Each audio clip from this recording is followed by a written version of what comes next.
अरे राहुल बाबा, आपकी सभा में पाकिस्तान जिंदाबाद के नारे लगते हैं, लगवाते हो, किसको खुश करना चाहते हो? पाक ऑक्यूपाई कश्मीर भारत का है, रहेगा और हम उसको प्राप्त कर रहेंगे।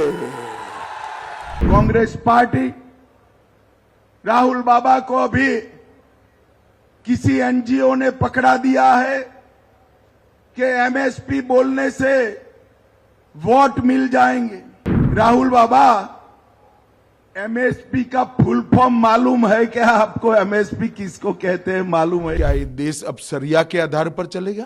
राहुल गांधी जी पर्सनल लॉ की बात करते हैं, वो देश को खंड खंड तोड़ने की बात है। ये देश का कानून है, इसको कोई रोक नहीं सकता और हम सीएए को लागू कर रहे हैं। भाइयों बहनों, बड़ी चिंता की बात है, हथीन से लेकर थानेसर और पलवल में कांग्रेस की रैलियां होती है, पाकिस्तान जिंदाबाद के नारे लगते हैं। मैं तो टीवी पर देखकर बड़ा चिंतित हूं और राहुल गांधी रोकते भी नहीं। मुझे बताओ भाइयों बहनों, जो पार्टी की सभाओं में पाकिस्तान जिंदाबाद के नारे लगे, हरियाणा इसके साथ रह सकता है क्या? जोर से बोलो, रह सकता है क्या? अरे राहुल बाबा, आपकी सभा में पाकिस्तान जिंदाबाद के नारे लगते हैं, लगवाते हो, किसको खुश करना चाहते हो? ये तो हरियाणा है, यहां से नौनिहालों ने अपना खून देश की रक्षा के लिए बहाया है। भाइयों बहनों, ये राहुल गांधी नेशनल कॉन्फ्रेंस के साथ जाकर कश्मीर में कहते हैं हम धारा 370 को वापस लाएंगे, हम सारे आतंकवादियों को छोड़ देंगे।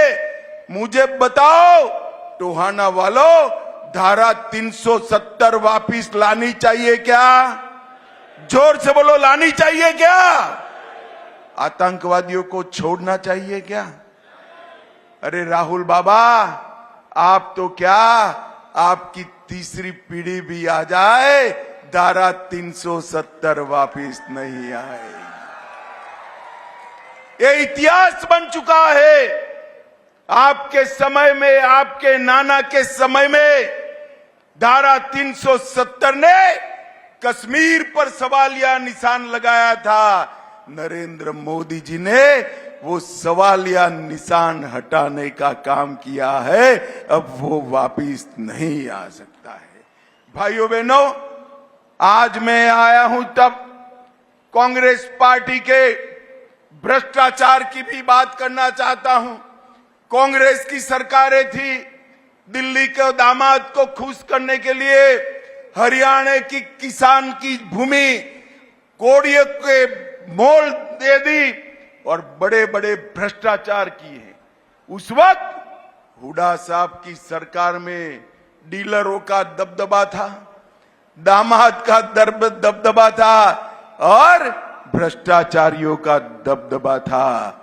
भारतीय जनता पार्टी ने ये डीलर और दामाद वाली सरकार को समाप्त करने का काम अब भारतीय जनता पार्टी की सरकार ने। भाइयों बहनों, हुड्डा साहब ने कांग्रेस के घोषणा पत्र में वादा किया है 2 लाख नौकरियां देंगे, हम भी देने वाले हैं।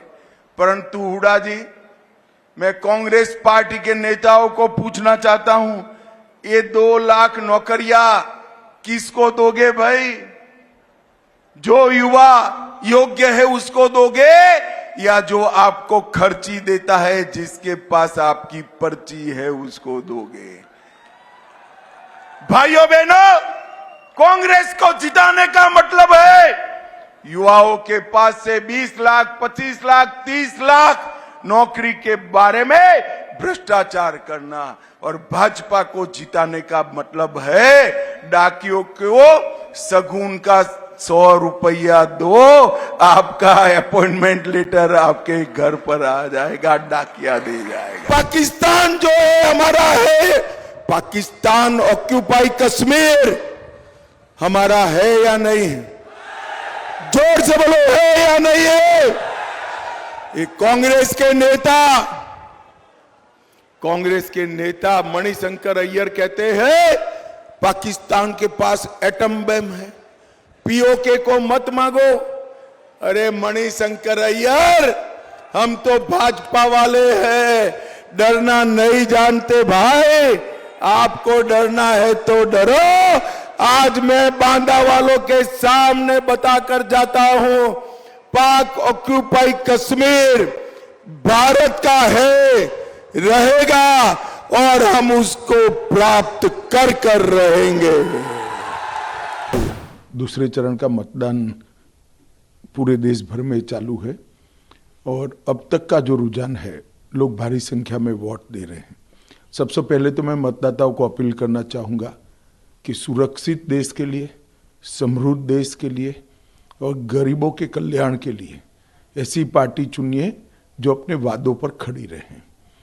देश भर में पूर्व, पश्चिम, उत्तर, दक्षिण में सब दिशाओं में प्रचार कर फिर से एक बार आज भोपाल आया हूँ।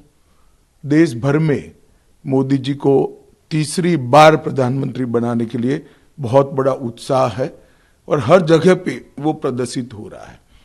कांग्रेस के घोषणा पत्र आने के बाद भारतीय जनता पार्टी के प्रति लोगों का रुझान और बढ़ा है, क्योंकि कांग्रेस ने अपने घोषणा पत्र में अपीसमेंट की उनकी पुरानी आदत को फिर से एक बार रिपीट किया है। कांग्रेस के घोषणा पत्र में पर्सनल लॉ को हम आगे बढ़ाएंगे, ये बात की है।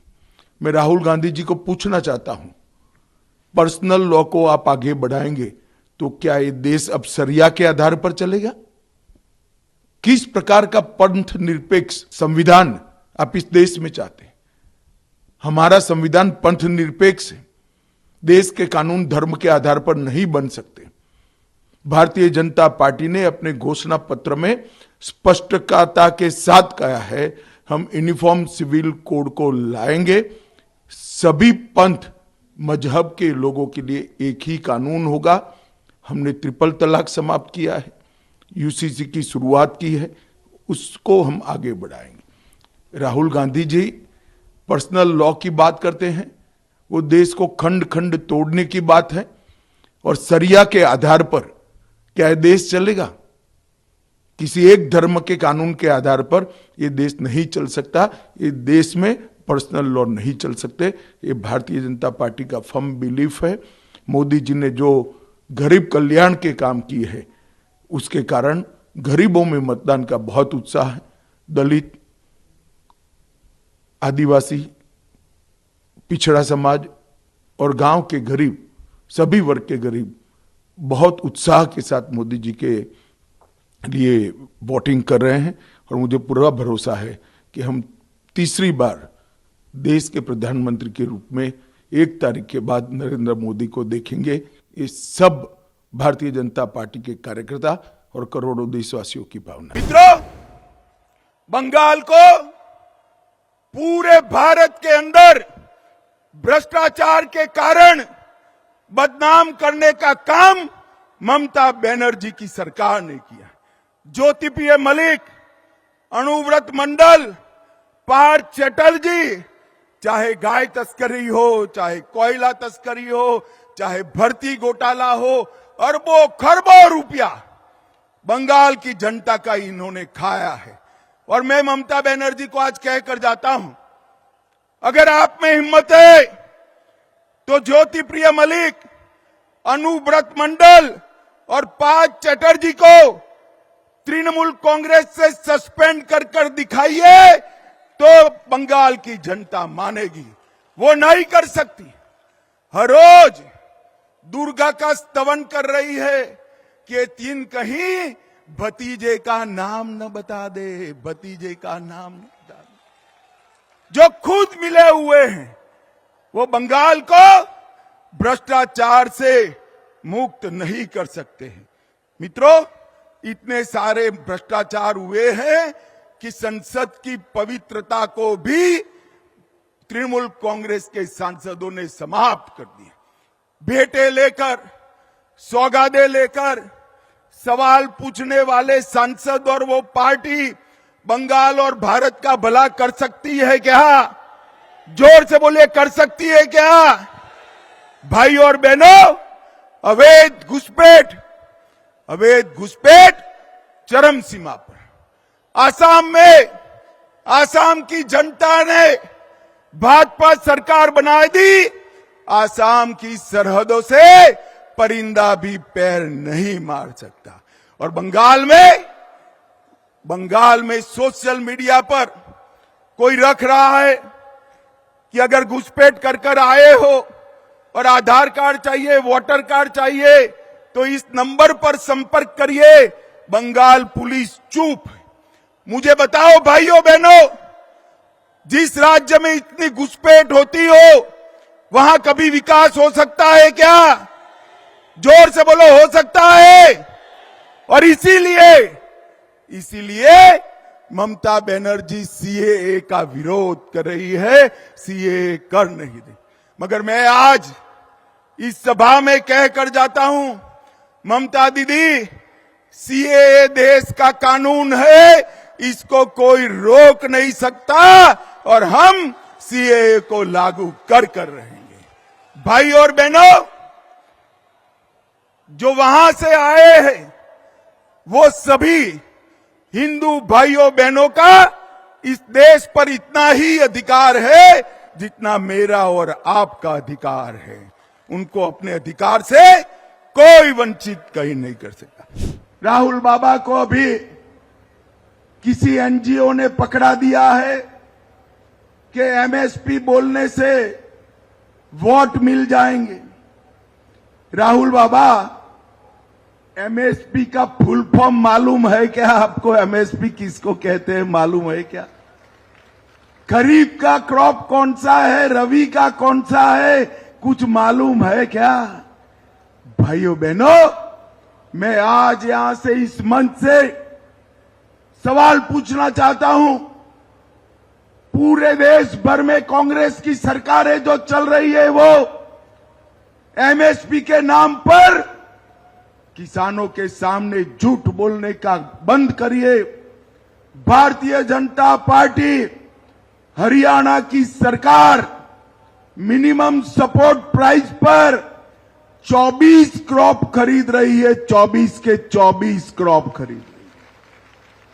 हरियाणा में कांग्रेस के नेता एक बार बता दे, देश में आपकी कौन सी सरकार 24 के 24 क्रॉप खरीदती है? भाइयों बहनों, ये भारतीय जनता पार्टी है। किसान को अपने खेत में जो बोना है वो बोए, उसको खरीदने का काम भारतीय जनता पार्टी की सरकार